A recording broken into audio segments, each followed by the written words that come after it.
Hi Taurus, tingnan natin kung ano yung mga blessing na hindi mo inaasahan pero darating, okay? So, give me the message. Ano yung mensahe para kay Taurus?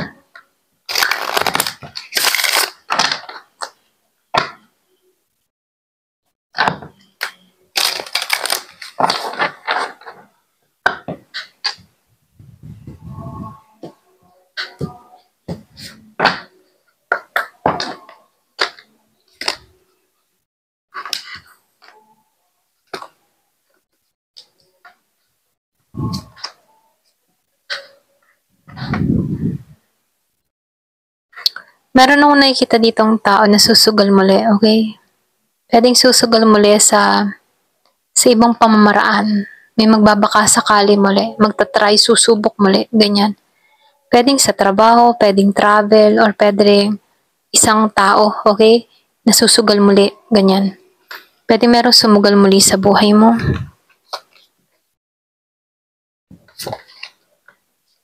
So, lumalabas dito, no? Meron nagsasearch. Meron nung nakikita nagsasearch. Meron ditong tao na inaalam kung ano nangyayari sa'yo. Yung iba sa inyo, pero meron kang kausap, or pwede ikaw yung tipo ng tao na marami kang kausap, meron nagsasearch, or pwede ikaw nagsasearch ng tama para sa'yo, ganyan. Meron tinutuklas, inaalam kung ano ba nangyayari sa buhay mo, ganyan. So, meron akong nakikitang compass dito, no? So, nafe-feel ko dito, yung iba sa inyo, very private ka sa buhay mo. Hindi ka nag-share or hindi ka pala post sa social media, no? Nandun yung pagpa-private mo sa nangyayari or nagaganap sa'yo. Kaya may nagsasearch dito, hindi malaman kung nasan ka, ano ba nangyayari sa'yo, or pwede rin meron kang nakaraan dito na hanggang ngayon, ano, inaalam kung nasan ka ngayon, okay? Kung anong balita sa'yo. So, meron akong nakikitang distance, malayo sa isa't isa. Pwedeng meron kang kausap dito na malayo kayo sa isa't isa.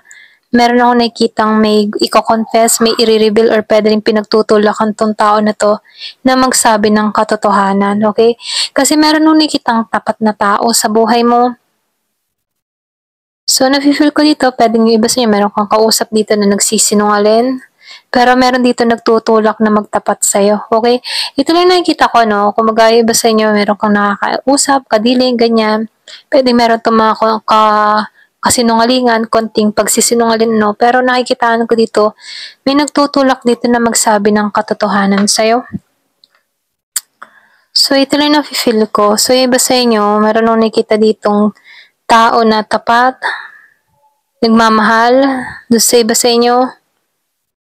So, nafe-feel ko dito merong bago, no? Meron akong nakikitang mga anak magbubuntis. Doon sa iba sa inyo may magbubuntis dito. Or pwede ring trabaho, bagong trabaho yung parating, bagong oportunidad, bagong experience. Meron kang makikinig na balita mula sa isang tao. Ito lang nakikita ko, no? Pwedeng may mag-message sa'yo, merong makibalita sa'yo, or pwede rin sabihin may magparamdam sa'yo. So, ito lang na-feel ko, yung iba sa inyo umaasam ka ng pagbabago.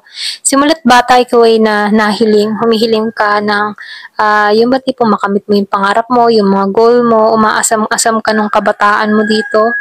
Meron akong nakikitang wish granted, okay? Or pwede rin hinihiling mo to, may makakamtam ka dito. Pwede nga iba sa inyo bahay, yung makamtan mo rito. Meron akong nakikitang letter M, R, L, G. Pwedeng importanteng tao to sa buhay mo. Okay? Pwedeng naiisip mo tong tao na to, or pwede rin meron nakakaisip sa'yo. Okay? So, ito lang nakikita ko. Meron pinanganak ng 13, 12, 17, 18. So, meron 39, 44, 42, and 40 years old. Ayan. So, tingnan pa natin dito, no? Give me the message for a Taurus.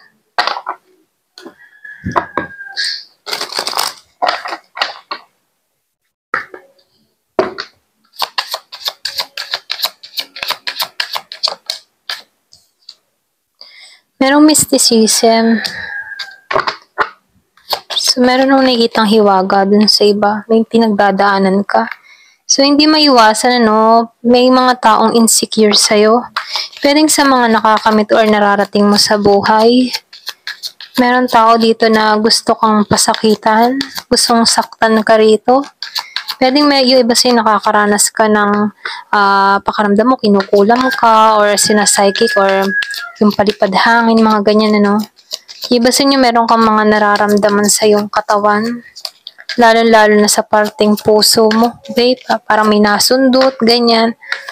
Ayan, ito rin nakikita ko dito, no? Pwedeng gusto ng tao na to na mabigo ka, panghinaan ka ng loob. Kaya dito sinasabihan ka, pag mayroon ka mga nararamdaman ng mga kung ano-ano-ano, na hindi mo mawari bakit mo to nararamdaman, huwag kang panghihinaan ng loob, ano? Lalo mong tatagan, lalo mong tapangan. Kasi pag pinanghinaan ka ng loob, dyan papasok yung gawa ng mga yan.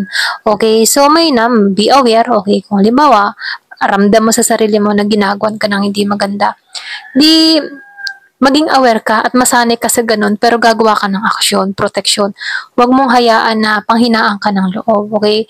Mas lalo mo pang tatagan at mas lalo ka pang kumapit sa puong may kapal, lalo ka pang magdasal. Ayan. Kasi ito yung kakaharapin eh. Pwedeng kinakaharap na to ng iba. Hindi halos lahat sa part na to. Yung iba sa inyo, hindi maiwasan kahit ang tanong natin dito ay anong mga blessing na parating sa buhay mo. Dahil merong blessing na parating sa buhay mo, merong mga taong kumukontra para hindi mo ma-achieve itong mga blessing na to, okay? So, mahina, maglagay ka ng mga protection para sa sarili mo at syempre, maging aware ka. Huwag kang panghihinaan ng loob. Kasi once na pinanghinaan ka ng loob, dyan nagana yung mga ganyan, ano? So, mainam, tatagan mo. Iisipin mo na lang, wala kang kapangyarihan sa akin. Ano mga intention mo sa akin, wala kang kapangyarihan sa akin. Ganon. Okay? Kung ramdam mo na merong gumagawa sa'yo, hindi halos lahat sa part na to, no? Kasi karamihan sa inyo, normal ang buhay, yung iba naman, merong mga pinagdadaanan sa buhay. Kanya-kanya kayo ng buhay ng mga kinakaharap. Kaya mas mainam ang magpakatatag at manampalataya sa poong may kapal, no? Give me the message. So, meron ditong soulmate na parating dun sa iba, merong nag-iisip sa'yo. Ayan. Kahit meron ka mga pinagdadaanan, meron ka pa rin talagang soulmate dito. So, dito, trickery. May trick. So, may trickery, ano? So, meron ditong taong mapanlin lang.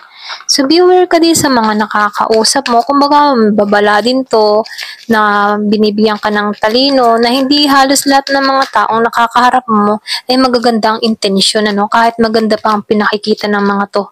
So, mainam pa rin yung pag-iingat dito, okay? So, magtiyaga ka. Ito lang yung mensahe, no? Ginagabayan ka naman dito. Pinoprotektahan ka dito. Sundin mo pa rin yung passion mo, sundin mo pa rin yung kagustuhan mo, yung pinapangarap mo. Doon ka magtuon. Kumbaga, kahit may mga tao na gusto kang mapahinto dito para sa mga pangarap mo, sundin mo pa rin ito. Keep going pa rin kung ano talagang intention mo. At wag mong pagpokusan tong mga gumagawa ng masama sa'yo. Bagkus ipagdasal mo to, okay? So, destiny. Destiny mong magbago ang buhay. Destiny mo yung tipong destiny mo na makatagpo mo to. Okay, meron kang yin and yang balance. Meron ditong soulmate na talagang para sa'yo. Okay, na magbibigay sa'yo ng equal and balanced na relasyon. Ito rin yung nakikita ko dito, no? So, tingnan pa natin dito. Kumbaga, nafe-feel ko dito, no? Pinagdasal mo to. Alam mo sa sarili mo na siya yung para sa'yo. Ganyan, okay? Give me the message. Money path. So, di ba? Blessing, biyaya. Kaya may mga taong gumagawa ng hindi maganda. Radar niya sa isang tao na magtatagumpay ito. Kaya may pumipigil May pumipigil para hindi ka mag-accomplish sa mararating mo sa buhay. Ito na yung naghihintay sa'yo, pera. Daan ng kaperahan. Kumbaga, ito na yun. Ito na yun, okay? Kaya dito, sinasabihan ka dito, mag-ingat. Ayan. Hindi ka kailangan na magpo-post sa social media, ganyan. Pwedeng iba sa inyo na meron kasi ako nakikita dito nagsisearch sa'yo. Pwedeng ito nagsisearch sa'yo ay hindi maigi ang adhikain. Inaalam ko na nangyayari sa'yo kung nagana ba yung ginagawa niya sa'yo. Mga ganun, no? So, yung iba sa inyo, kaya dito, no, nakikitaan ko dito, very private ka sa sarili mo. Okay? Very private, ganyan. Ito lang yung nafe-feel ko sa'yo. So, meron box. Lumabas ang box, ano? Meron kang marireceive na regalo. Biyaya, blessing dun sa iba sa inyo. O, diba? Meron dito, dagger. So, lumalabas, ano, meron ka talagang tao na iinis, inggit, galit. Kumbaga, gusto ka matensyon, gusto ka mag-alala, gusto ka matakot. Kasi once na natakot ka, halimbawa, aware ka na merong something, huwag kang matatakot, ano? Parang masanay ka na gano'n, normal lang, normal. Kahit may nararamdam ka na kung ano, normal lang. Kasi andyan yung pumapasok yung illusion, nagmamanipula ng energy, okay? Bawat tao may energy, okay? Kaya dito, gusto nito matakot ka kasi once na natakot ka, dun papasok, dun tatama yung mga ginagawa, okay? Kapag nakaramdam ka ng takot.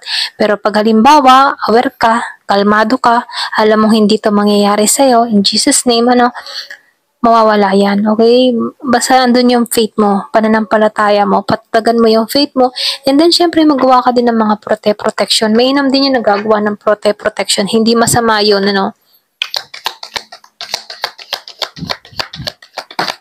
So, dito, family blessing. Meron kang marireceive na blessing. Family wishes come true. Kumbaga, ako naman yung kahilingan ng family mo, okay? Ayan.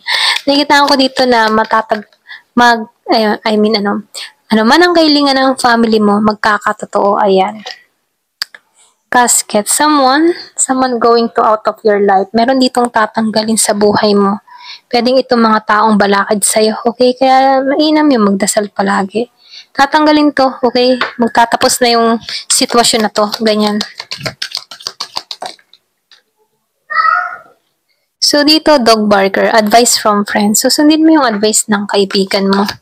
Kung meron taong nagbibigay sa'yo ng magandang advice, sundin mo to. So, mountain, major challenge to overcome. So, nafe-feel ko dito kahit marami kang challenge sa buhay, ma-overcome mo to. So, dealing or relationship with naman, yung iba sa inyo. So, time to go, time to act. So, ito na yung time para kumilos. Ayan. Ito lang yung mensahe sa'yo. Thank you for watching. Love and peace.